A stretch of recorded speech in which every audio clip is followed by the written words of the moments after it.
রাসূল সাল্লাল্লাহু আলাইহি সাল্লাম কি মাটির তৈরি নাকি নুরের তৈরি? এটা তো পুরান ঝগড়ার আইটেম।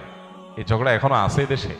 রাসূল আকরাম সাল্লাল্লাহু আলাইহি সাল্লাম মানুষ ছিলেন, এই ব্যাপারে কোনো সন্দেহ করার সুযোগ নাই। কোরআনে বারবার করে তাকে মানুষ হিসেবে আখ্যায়িত করেছেন। কুল ইন্নামা আনা বাশারুন, হে রাসূল আপনি বলে দিন যে আমি তোমাদের মতো মানুষ। মতো মানুষ বলতে মর্যাদার দিক থেকে আমাদের মতো না, সৃষ্টিগতভাবে আমরা যেরকম মানুষ তিনিও মানুষ। আর মানুষকে আল্লাহ তাআলা কি দিয়ে তৈরি করেছেন?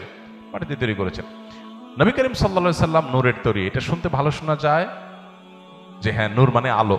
মূলত আল্লাহ তাআলা যাকে মর্যাদা দিবেন তার মর্যাদা হবে। ফেরেশতারা সিজদা করছে আদম আলাইহিস সালামকে, আদম আলাইহিস সালাম মাটির তৈরি আর ফেরেশতারা নূরের তৈরি। তাহলে মর্যাদা কি মাটি আলা পাইছে না নূর আলা পাইছে?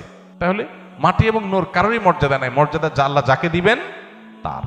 সো নবী করিম সাল্লাল্লাহু আলাইহি সাল্লাম তিনি নূরের তৈরি বললে তার মর্যাদা বাড়বে এমন কোনো কথা নাই। কোরআন হাদিসে কোথাও এটা এরকম সাব্যস্ত হয়নি।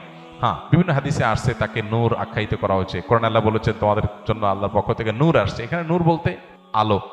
নবী সাল্লাল্লাহু আলাইহি সাল্লাম তার কাজ হলো আলো বিতরণ করা, হেদায়েত বিতরণ করা, তার কাজটাকে আলো বলা হচ্ছে। বাকি তার বডিটাই আলো তৈরি, এরকম কোনো বিষয় কোরআন বা হাদিস দ্বারা আলোকে সাব্যস্ত নয়।